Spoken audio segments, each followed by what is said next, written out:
Bon, bonjour à tous. Je me présente, Jean-François Philippe, je suis trésorier de l'association Cuba Coopération Comité Armor. Et je suis à l'initiative avec l'ancien président de cette association il y a 13-14 ans. Donc nous, notre but, et je fais partie aussi du conseil d'administration nationale dont le stand est là-bas, pas loin de chez ici. Nous, le comité Armor, depuis 13-14 ans, on travaille avec Cuba, en particulier avec la province de Centre-Égos, et en particulier aussi sur l'hôpital. Alors on a 3 objectifs, on travaille sur la santé, on travaille, je suis obligé d'en parler parce que ça permet de cadrer un peu les choses, on travaille sur la santé avec eux, on travaille sur les déchets et on travaille aussi avec l'agriculture. Pourquoi notre action? Parce que Cuba est dans une situation quand même très inquiétante, de plus en plus. Le blocus, vous connaissez, et encore beaucoup de gens pensent que le blocus n'existe plus, il faut le savoir.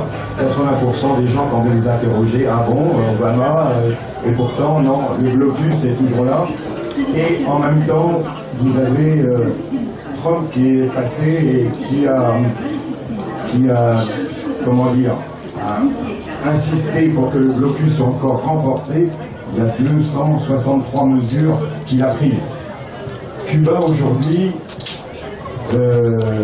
a beaucoup de difficultés parce que Cuba est sur la liste des pays terroristes.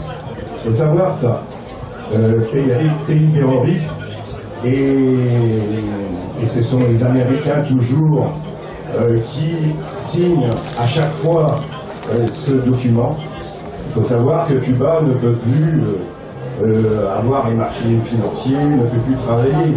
Même en France, on n'arrive plus à verser de l'argent à Cuba. Toutes les banques aujourd'hui en France, M. Macron pourtant signe à l'ONU un document, comme tu le rappelais tout à l'heure, Gaël, de lever le blocus, et pourtant M. Macron, lui, il fait le contraire et il passe des accords pour que les banques ne puissent plus verser à Cuba. Notre association au niveau national, il y a 2 ou 3 ans, on lui a supprimé son compte. Donc voilà. Donc la difficulté à Cuba, c'est la vie de tous les jours.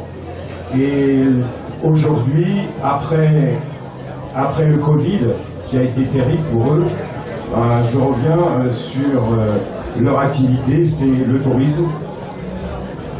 C'est justement la formation des médecins, 10 000 médecins pour 11 millions d'habitants, et de faire en sorte que ces médecins puissent aller dans le monde entier, dépanner, et je dis dépanner parce que c'est aussi la question, dépanner les pays qui en ont besoin. Donc ça aussi, c'est une possibilité d'avoir des devises pour vivre un petit peu plus.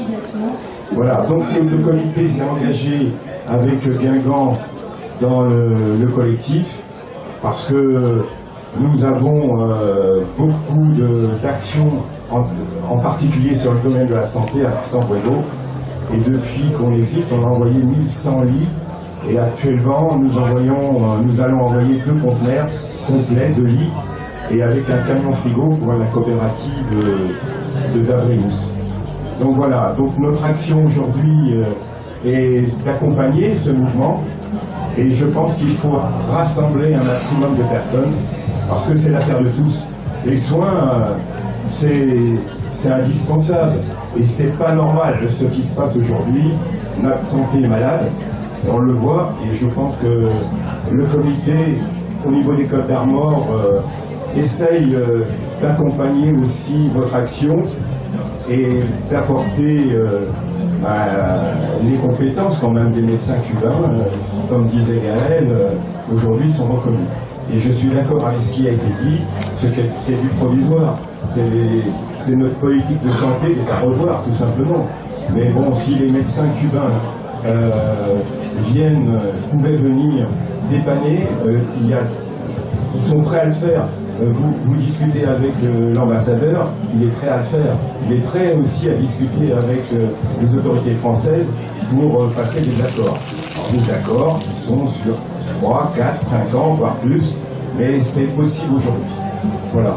Donc c'est indispensable pour nous, mais c'est aussi indispensable pour les Cubains.